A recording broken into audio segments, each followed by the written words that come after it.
Eles avisaram quando ainda havia escolha, quando recuar não significava derrota, apenas adiamento. Avisaram em relatórios frios, em mapas riscados a lápis, em reuniões onde a tensão não vinha de gritos, mas do silêncio pesado, entre frases cuidadosamente medidas.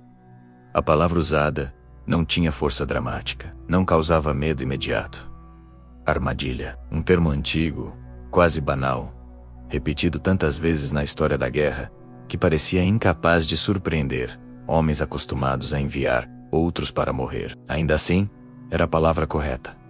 E justamente por ser simples, foi ignorada. Naquele ponto da guerra, o Japão já não avançava como antes, mas também não se via derrotado. A percepção interna ainda era de controle parcial. As perdas eram explicadas como inevitáveis.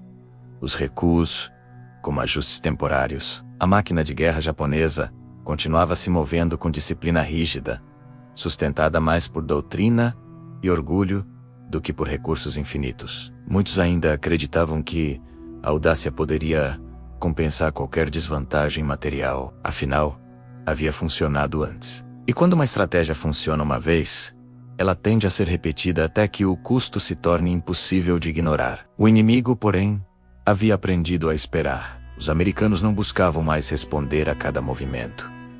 Eles selecionavam, observavam padrões, mediam reações. Algumas posições eram deixadas quase indefesas. Algumas frotas pareciam expostas demais. Para olhos menos atentos, aquilo era sinal de oportunidade. Para quem conhecia a lógica da guerra moderna, era um convite perigoso. Nenhuma força que pode se dar ao luxo de escolher onde lutar deixa algo valioso desprotegido por descuido. Os primeiros alertas vieram de oficiais que não buscavam destaque. Homens que entendiam que guerras raramente são decididas em momentos heróicos, mas em escolhas silenciosas, feitas longe do campo de batalha. Eles analisaram trajetórias, tempos de resposta, padrões de rádio. Notaram que os americanos não reagiam com urgência.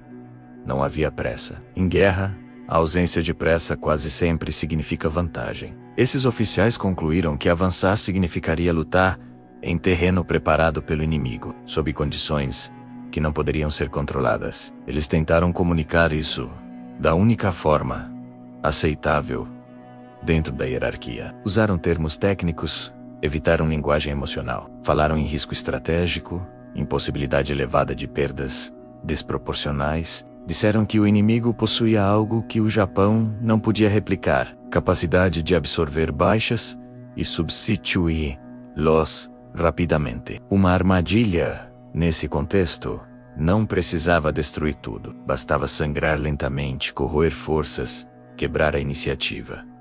Mas o sistema não recompensava a cautela. Dentro do alto comando, havia outra leitura dominante. Para muitos, hesitar era admitir fraqueza. Permitir que o inimigo consolidasse posições era aceitar uma derrota futura sem luta. A iniciativa ainda era vista como um recurso estratégico tão valioso quanto navios ou aviões. E, mais importante, havia pressão invisível de decisões anteriores. Admitir uma armadilha agora significava admitir que leituras passadas talvez estivessem erradas. Em tempos de guerra, poucos comandantes sobrevivem politicamente a esse tipo de admissão. A decisão foi tomada sem espetáculo. Não houve discursos inflamados nem confrontos registrados. Apenas a escolha de seguir adiante. Nos documentos finais, a palavra armadilha desapareceu. Restava apenas uma operação necessária, justificada por objetivos estratégicos claros. As ordens foram transmitidas. A engrenagem começou a girar. Navios deixaram portos.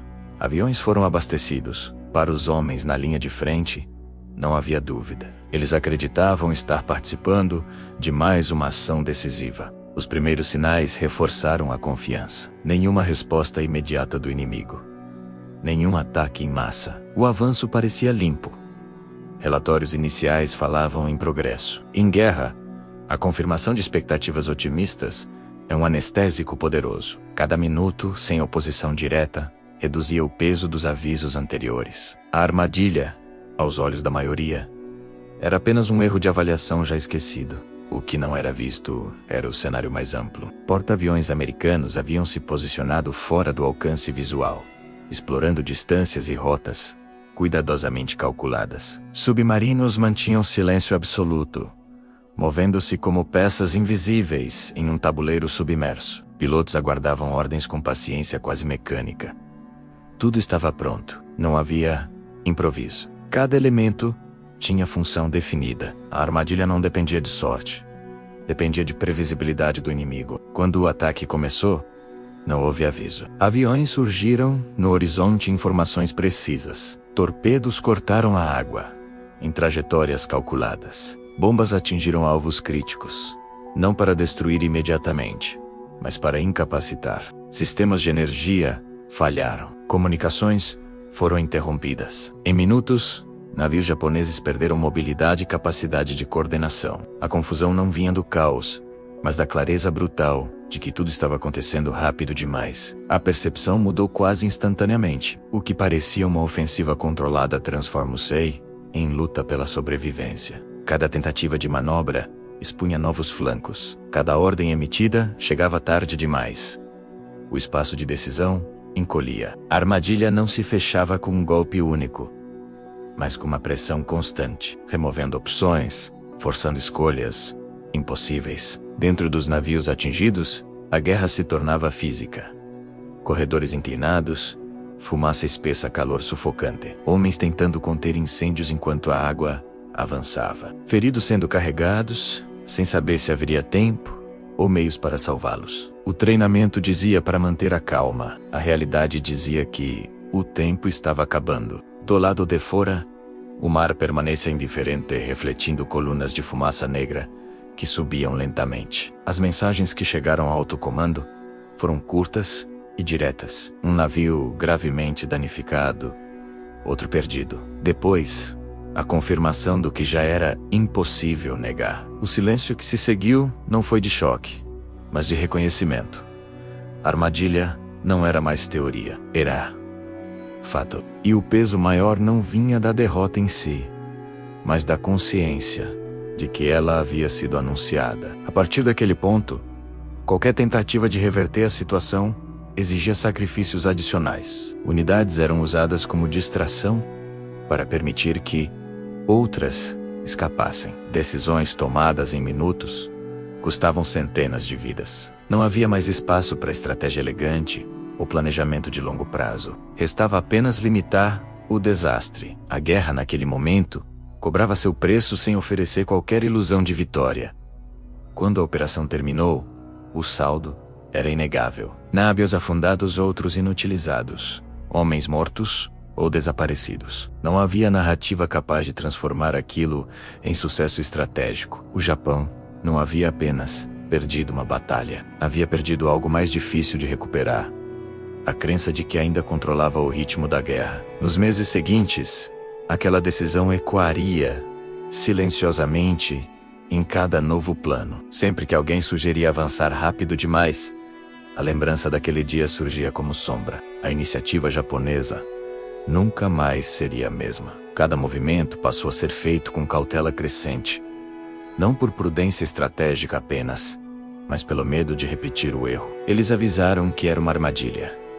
Não foi falta de informação. Não foi ausência de inteligência. Foi escolha. Escolher ignorar um aviso é escolher acreditar que o inimigo continuará agindo como antes. A guerra não respeita hábitos, ela pune previsibilidade. E quando ninguém ouve quem enxerga o perigo, o preço não é pago em relatórios ou debates internos, mas em aço retorcido, navios afundados e vidas perdidas. O silêncio que fica depois não é arrependimento, é apenas a constatação tardia de que, naquele momento específico, ouvir teria sido a única forma real de evitar o desastre.